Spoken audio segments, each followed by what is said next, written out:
Kutlarım hepsini bu güzel yortulun hederleyiz. İsterim bağışlama size kendi türkümü Bucak.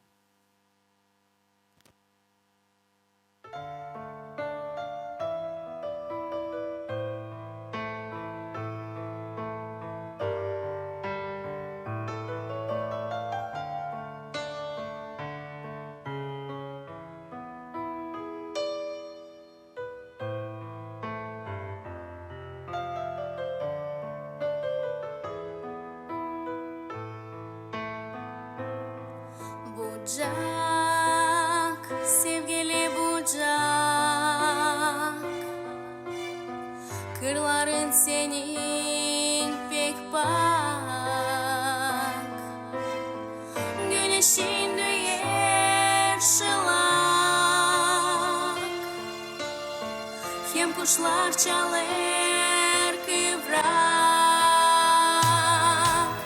Yer gitsem de beni hep çeker geri, hep çeker beni sana, benim öz anacığıma. Yer gitsem de beni hep çeker geri, hep çeker beni sana, benim öz anacığıma.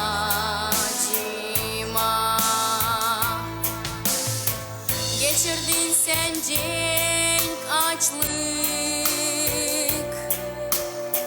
ama olmadın kayıp. Sen gittin hep ileri, kuvvetiyle alıp. Yer gitsem de beni hep çeker geri, hep çeker beni sana, benim öz anacığıma. Yer gitsem de beni hep çeker geri, hep çeker beni sana, benim öz anacığıma.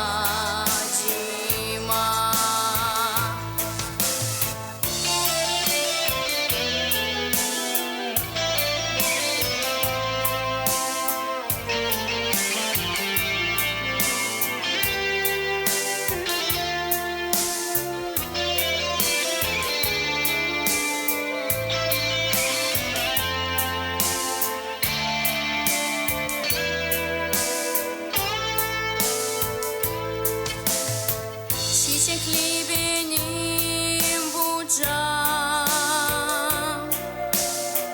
kolsun sıcak kucağın,